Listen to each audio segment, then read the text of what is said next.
If you have a credit card, you probably know that paying off your bill is one of the most important things you can do to maintain a good credit score and avoid costly interest charges. But what's the best way to actually do it? When I got my very first credit card, I remember staring at the statement thinking, should I pay this off in full?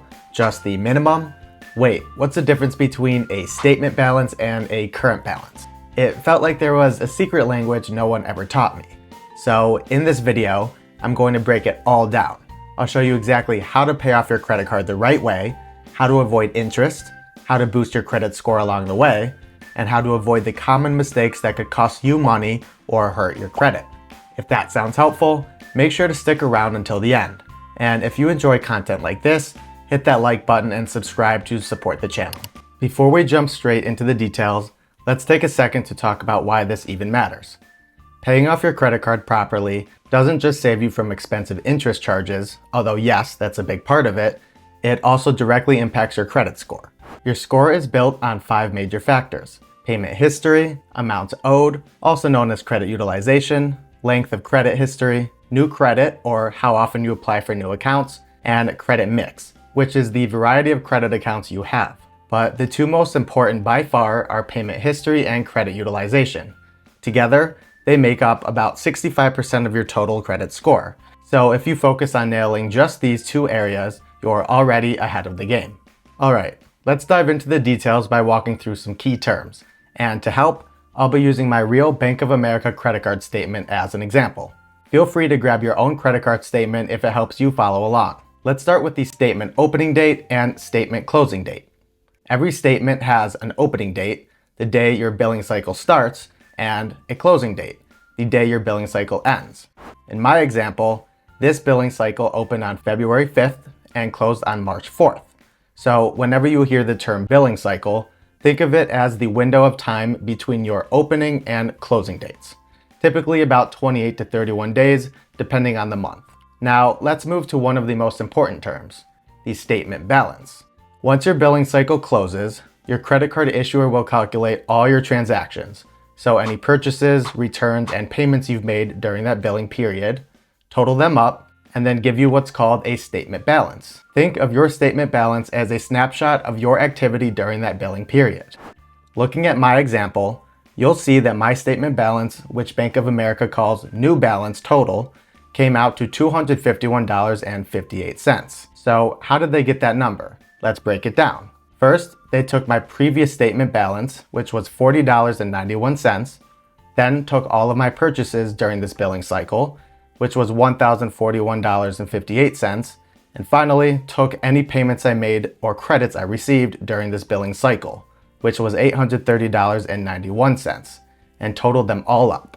So $40.91 for my previous balance, plus $1,041.58 in new purchases, minus $830.91 in payments, equals a final statement balance of $251.58. Now, before we move on, let's quickly clear up something that confuses a lot of people, including me when I first started.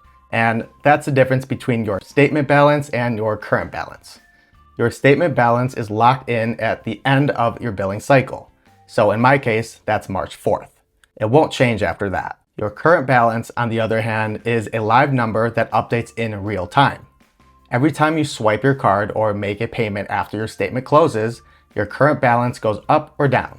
For example, if I bought a candy bar for $5 on March 6th, 2 days after my billing cycle closed, my current balance would now reflect that new purchase. So $251.58 plus $5 for the candy bar would give me a current balance of $256.58. But my statement balance would still stay at $251.58 because that candy bar purchase happened after my billing cycle closed and will instead show up on next month's statement. Alright, next up, let's talk about your payment due date and grace period. This is a really important section, so stick with me. Your payment due date is the deadline to pay off your statement balance in full to avoid paying interest. Typically, this date will fall between 21 to 30 days after your statement closing date, and it usually lands on the same calendar day every month.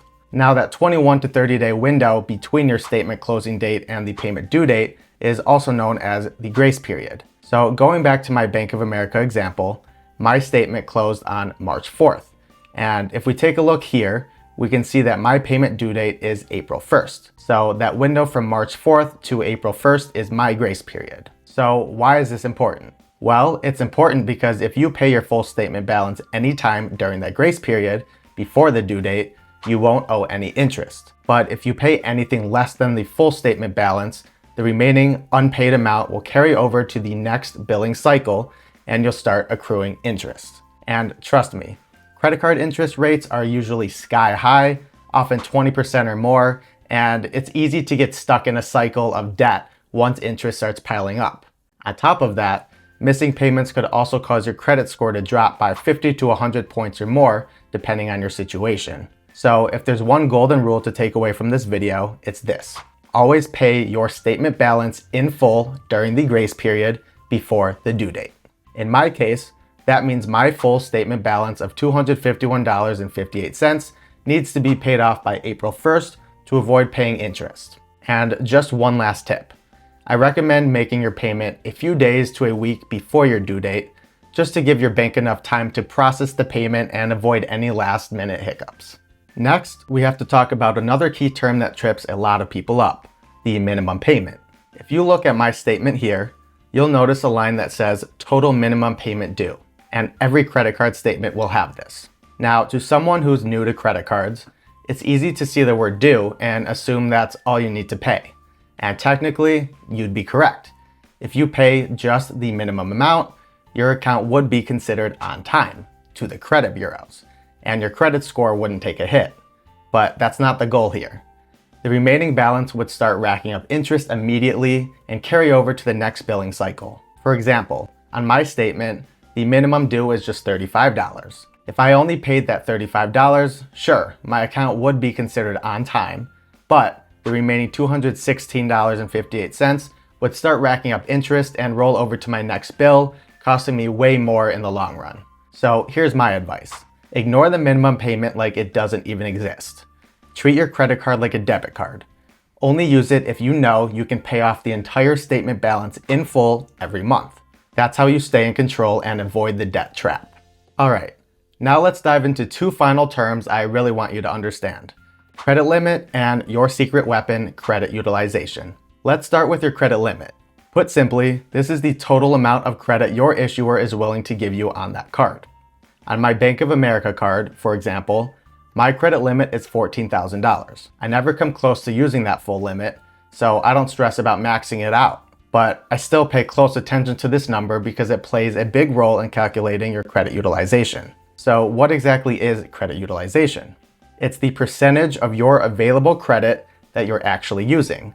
And it's one of the biggest factors when it comes to boosting your credit score, like we mentioned earlier in the video. It's calculated by taking your statement balance and dividing it by your credit limit.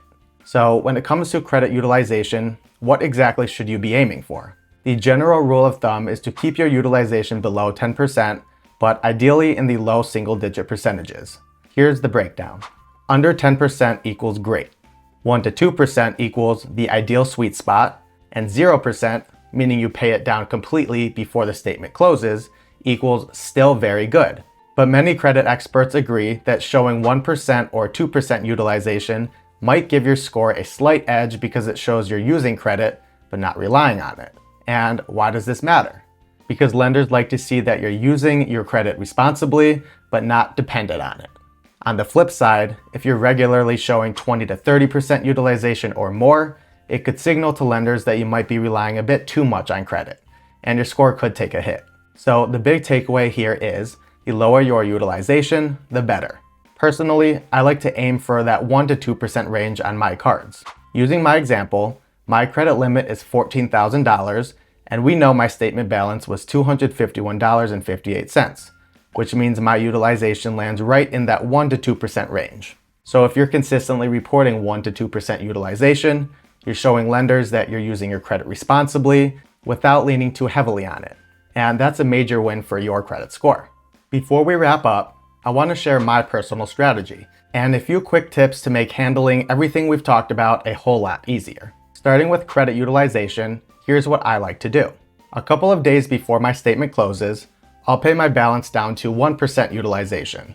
So in my case, with a $14,000 limit, I'd leave about $140 on my card, which is roughly 1%. Why do I do this?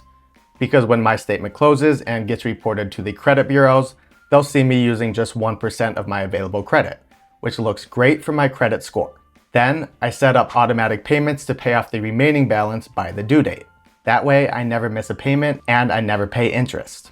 If you have the time, I recommend setting a reminder in your calendar a day or two before your statement closing date to pay your balance down to 1% utilization. For example, here's a quick chart I made for myself to track my Bank of America statement dates. As you can see, I note my statement start date, February 5th, my close date, March 4th, and my payment due date, April 1st. But I also add a row reminding myself to pay 99% for 1% utilization before the closing date. Since most issuers report your statement to the credit bureaus right around the time your statement closes, I make sure to pay my card down to 1% utilization by March 2nd. That gives me a buffer to make sure it's fully processed by my March 4th closing date. Then I've got my automatic payment scheduled for a few days before April 1st to pay off the remaining 1%. Now, if you don't want to track your dates that closely, no worries. The simpler and still highly effective option is just paying your full statement balance by the due date. Do that consistently and you'll stay out of debt and keep your credit score in great shape. So there you have it. How to pay off your credit card the smart way. Pay your full statement balance on time, keep your utilization low, and avoid falling into the minimum payment trap. This strategy has saved me hundreds, if not thousands, in interest and has helped my credit score steadily climb over time. What about you? Do you use the pay down to 1% strategy like I do, or do you just stick to paying it in full by the due date? Drop your strategy in the comments below. And if you found this video helpful, be sure to give it a thumbs up, subscribe to the channel, and check out my other videos where I cover more credit card and personal finance tips. Thanks so much for watching, and I'll see you in the next one.